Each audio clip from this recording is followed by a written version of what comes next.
గత 2 రోజుల నుంచి బీజేపీ నాయకత్వం చేస్తున్న అనుచిత వ్యాఖ్యలు మా జాతీయ నాయకురాలైనటువంటి ప్రియాంక గాంధీ గారి మీద యావత్ మహిళా సమాజంని సిగ్గుపడేలాగా ఒక బీజేపీ నాయకుడు రమేష్ బిదూరి అని నాయకుడు అనుచిత వ్యాఖ్యలు చేస్తూ మహిళా లోకాన్ని వారిని కించపరిచేలా మాట్లాడిన మాటలని కాంగ్రెస్ పార్టీ నుంచి మేము ఖండిస్తున్నాము.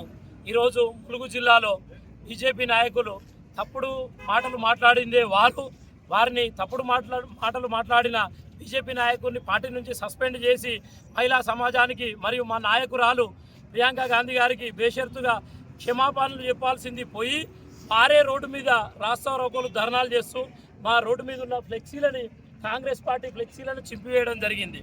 అంటే బీజేపీ నాయకులు ఎంత దిగజారి ప్రవర్తిస్తున్నారో కనిపిస్తున్నది మనకి. ఇక్కడ మేము ఒకటే అడుగుతున్నాము, కాంగ్రెస్ పార్టీ నుంచి మా తప్పుడు మాటలు మాట్లాడిన మీ నాయకుడిని పార్టీ నుంచి సస్పెండ్ చేసి బేషరతుగా మా నాయకురాలకి క్షమాపణలు చెప్పి, మా నాయకురాలకే కాదు యావత్ మహిళా సమాజానికి మహిళలకు ఇలాంటి వ్యాఖ్యలు ఏ పార్టీ నుంచి చేసినా వారిని ఖండించాలి, తప్పుని తప్పుగానే చూడాలని మా కాంగ్రెస్ పార్టీ నుంచి మేము దీన్ని తీవ్రంగా ఖండిస్తున్నాం, వ్యతిరేకిస్తున్నాం.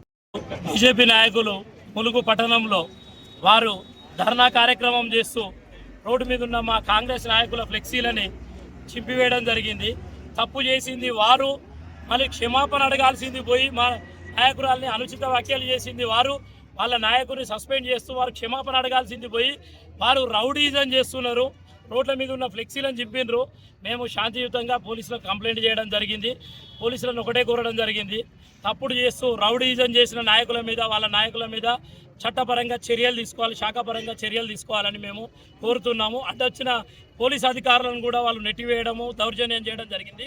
ఆ వాయిస్ క్లిప్ అవి అన్ని వీడియో క్లిప్పింగ్స్ ఉన్నాయి, అక్కడ సాక్ష్యాలు చిరిగిపోయిన ఫ్లెక్సీలు ఉన్నాయి. మేము అయినా కానీ మా కార్యకర్తల బలం ఎక్కువ ఉన్నా, మేము స్ట్రెంత్ ఎక్కువ ఉన్నా కానీ మేము శాంతియుతంగా వారి మీద కంప్లైంట్ చేయడం జరిగింది. నాయకుల ఫ్లెక్సీలను చింపేసినా కానీ మేము సమన్వయంతో మా మంత్రి గారి ఆదేశాల మేరకు మేము శాంతియుతంగా వారి మీద పోలీస్ స్టేషన్కి వెళ్ళి దరఖాస్తు చేయడం జరిగింది. దీన్ని మేము మొదటిసారిగా దీన్ని చూస్తూ మేము శాంతియుతంగా మేము తీసుకోవడం జరిగింది. ఇంకొకసారి ఇలాంటి పునరావృతం అయితే మేము కూడా ఒక్కసారి మా కాంగ్రెస్ పార్టీ బలమేందో చూపించాల్సి వస్తుంది.